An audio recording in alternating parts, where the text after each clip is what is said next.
हिंदू विवाह में अगर सपिंडर रिलेशनशिप के अंतर्गत कोई विवाह होता है तो उसे शून्य की कैटेगरी में रखा जाता है। अब देखते हैं कि सपिंडर रिलेशनशिप क्या है, ताकि ये समझ में आ सके कि सपिंडर रिलेशनशिप के अंतर्गत जो विवाह हुए हैं वो शून्य कैसे हैं। ठीक है, तो सपिंडर रिलेशनशिप में हम माता की तरफ की 3 पीढ़ियों को लेते हैं और पिता की तरफ की 5 पीढ़ियों को लेते हैं। ये हमारा जो है ये माता साइड है, मैटरनल लाइन है, यानी कि मातृ पक्ष है। और ये चित्र में जो दिखाए गए पैटर्नल लाइन है, इसमें यानी कि पिता की तरफ की पीढ़ियों का वर्णन है। तो माता की तरफ की हम केवल 3 पीढ़ियां लेंगे, यहां से यहां तक की, और पिता की तरफ की ये पांचों पीढ़ियां लेंगे, क्योंकि पिता की तरफ की हमको 5 पीढ़ियां चाहिए, माता की तरफ की 3 पीढ़ियां चाहिए।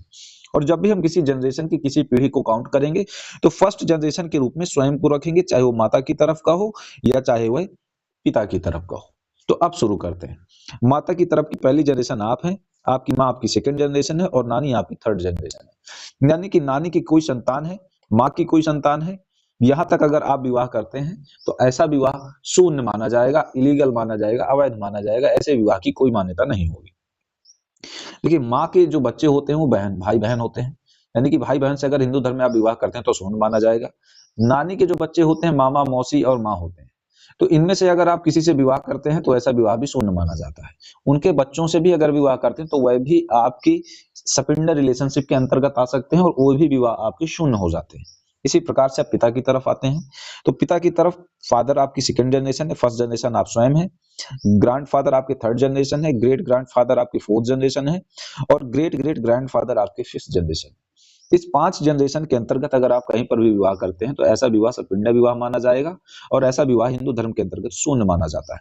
देखिए, जितने भी पर्सनल लॉज बने हैं, चाहे वो हिंदू लॉ हो, चाहे मुस्लिम लॉ हो या फिर कोई और लॉ है, वो उस धर्म में प्रचलित जितनी भी रीतियां होती हैं, प्रथाएं होती हैं, उसके आधार पर निर्मित होता है।